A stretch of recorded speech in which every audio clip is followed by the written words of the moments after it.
Tout au fond de notre cerveau, il y a comme un centre de commande secret. Il fonctionne sans qu'on lui demande quoi que ce soit, sans même qu'on s'en rende compte. Et pourtant, c'est lui qui gère les aspects les plus fondamentaux de notre vie. On connaît tout ça, hein, la tête qui commence à tomber, les yeux qui se ferment. Mais qu'est-ce qui appuie vraiment sur cet interrupteur? C'est la question au cœur du mystère qu'on va tenter de percer aujourd'hui. Eh bien la réponse, elle se cache dans une structure au nom un peu barbare, le système réticulé du tronc cérébral. C'est lui, le véritable chef d'orchestre de notre état de conscience.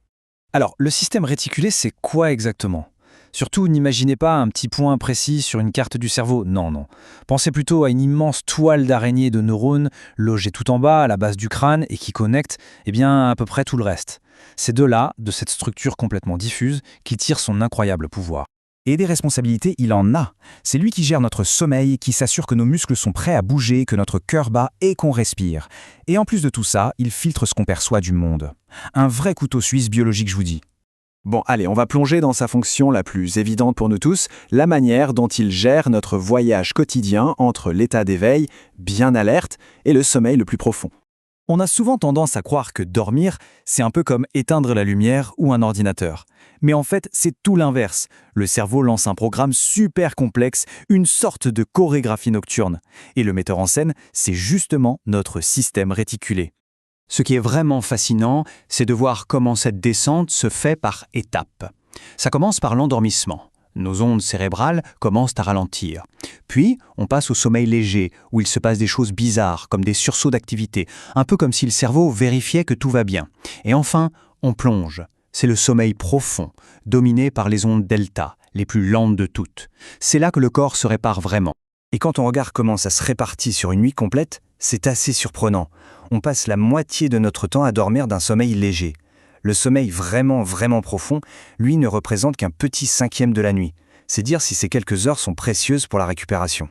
Mais attention, l'histoire ne s'arrête pas là. Une fois qu'on a atteint le fond du sommeil, le cerveau fait complètement demi-tour et il entre dans la phase la plus étrange, la plus mystérieuse de toutes. C'est là qu'on touche au grand paradoxe.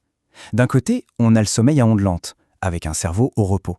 Et de l'autre, le sommeil paradoxal, où le cerveau est en ébullition, presque aussi actif que quand on est réveillé, sauf que le corps, lui, est complètement paralysé. C'est un esprit en plein sprint dans un corps immobile. C'est d'ailleurs à ce moment-là qu'on fait nos rêves les plus fous. Allez, on change de registre, on va parler d'un autre rôle, peut-être moins spectaculaire, mais alors là, absolument vital, le maintien de toutes nos fonctions automatiques. Qu'on soit en train de courir un 100 mètres ou de rêver qu'on vole, peu importe, cette structure travaille en coulisses, sans jamais s'arrêter. C'est notre pilote automatique, celui qui s'assure que les fonctions de base ne s'éteignent jamais. Imaginez un peu. Ce système abrite des centres de contrôle hyper spécialisés. Pour le cœur, il y a une pédale d'accélérateur et une pédale de frein pour ajuster le rythme à la milliseconde. Et pour la respiration, c'est comme un métronome intégré qui donne le tempo. Inspiration, expiration, sans qu'on ait jamais besoin d'y penser. Mais ce système ne se contente pas de gérer ce qui se passe à l'intérieur. Il décide aussi de ce qui a le droit d'entrer depuis l'extérieur. C'est un peu notre garde du corps sensoriel. Chaque seconde, il reçoit des millions d'informations. Les bruits, le contact des vêtements sur la peau, la lumière. Et il fait le tri. Il va amplifier ce qui est important, un bruit suspect en tenue par exemple, et il va complètement ignorer tout le reste. Et cette citation, elle est juste incroyable. Elle nous dit que des médecins peuvent stimuler électriquement une petite partie de ce système pour bloquer la douleur. Sur commande. C'est la preuve ultime de sa capacité à sculpter notre perception de la réalité jusqu'à la sensation la plus primaire qui soit.